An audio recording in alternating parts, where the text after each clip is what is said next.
Red-headed Yeti? Nick? You're a scrub. Anyway.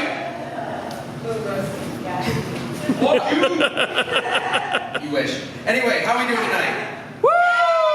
Perfect. So, I've been gone for a few months. I was a pseudo-regular here, and then I did a little bit of a disappearing act, and I feel like my 3 dedicated fans get to know, want to know why.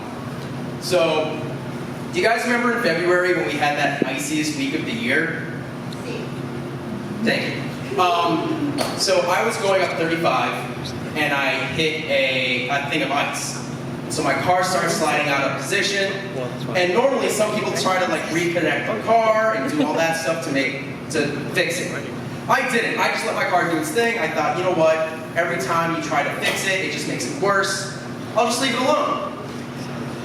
But that somehow made it worse, because then I hit a median on an on-ramp, bust through the sign, and then I'm heading towards the guard ramp, head on. And it's like, there's a nice little hill after it. So my first thought is, I'm gonna die.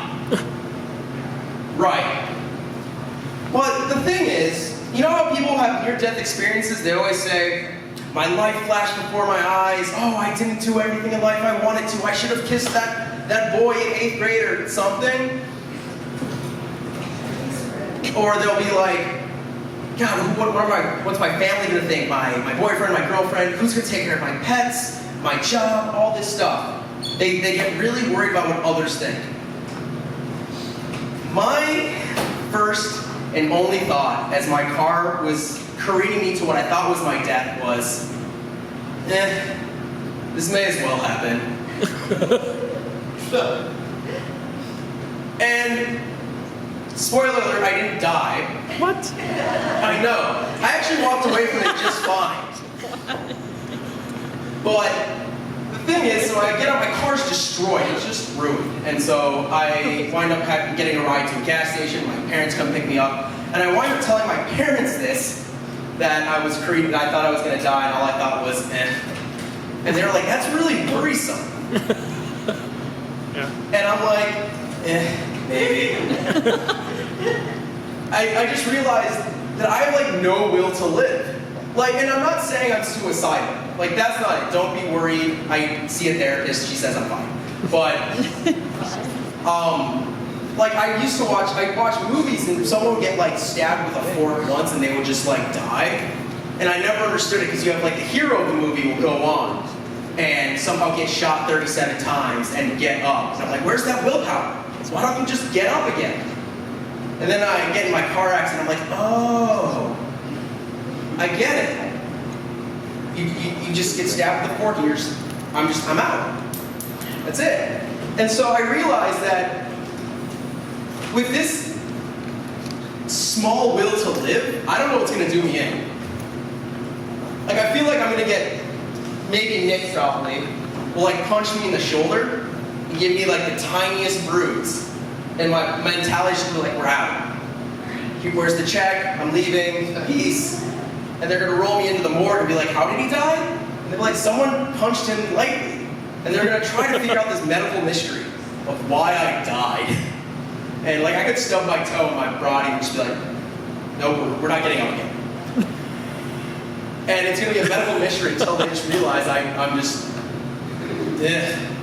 I don't care. And so it's great. I'm doing great though. I am. I did learn after, I had a rough 4 months. I got my car, I didn't have a car for 2 months, so that's why I couldn't come here. I had to take like 2 buses to get to my jobs, wake up like 3 hours before work so I could get there. I got, the bank error gave me a $5,000 deficit, so that was fun. And then there's other stuff too, I'm just blanking on it right now, but it's been a little rough. I'm a bit of a cliche. I am 27 years old. I live in my parents' basement. I had no car for a bit. They let me smoke weed in the basement, so that's cool. I play video games, and I'm told to be quiet when I'm playing video games because it's too loud. And I'm a Jewish comedian. So I've kind of hit So maybe that's why I'm just hitting so many cliches. I'm just kind of like, if I get taken out, there's plenty to take over for me. Like, I'm not worried about it. Call me a scrub. You are a scrub.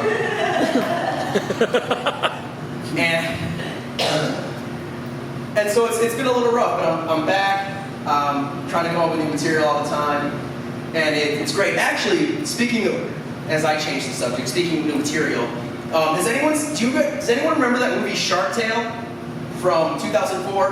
Yeah. I don't know. Yes. Cool, thank you. My friends know it, because I've talked about it already. But no, Shark Tale was an animated movie from like 2004. It stars Will Smith as this fish who works at a whale wash. And he just wants to be he just wants to be a big shot. And then there's like this shark mafia headed by Robert De Niro. And his son, Jack Black, is a vegetarian shark. And his family just can't accept him for who he is. And the main plot is Will Smith learning to be comfortable with who he is and loving his life with the people who love him. But there's a subplot to it that I think a lot of people have missed. And it's actually like, if you want to give it a lot of credit, it's like the pro-trans movement movie of 2004. At worst, it's like pro-drag, which are both good things. But a subplot to the movie is Jack Black wanting his father, Robert De Niro, to accept him for who he is. And we all want that, right? Nick wants to be accepted by anyone. And Jack Black just wants acceptance from Robert De Niro, as we all do.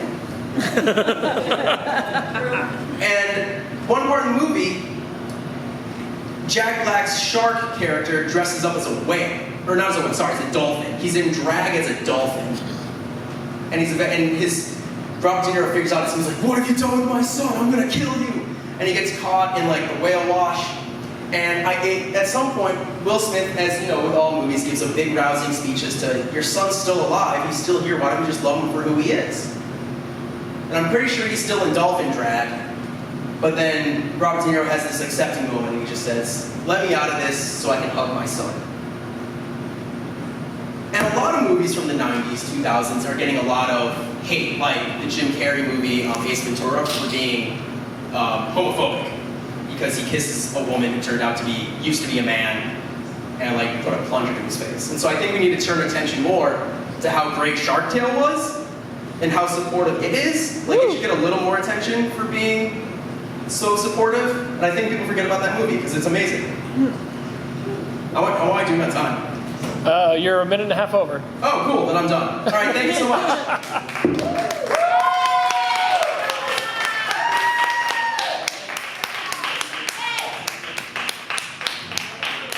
I totally forgot about that, except when you said whale watch, I'm like, oh yeah, that was cool. Next up on stage, I hope he's still around here someplace. Skateboard! Put your hands together for Skateboard! Are you still here? Skateboard? Skateboard. Skateboard? Skateboard. Alright, he's skating. Next up on stage is the one, the only, Devin Cook!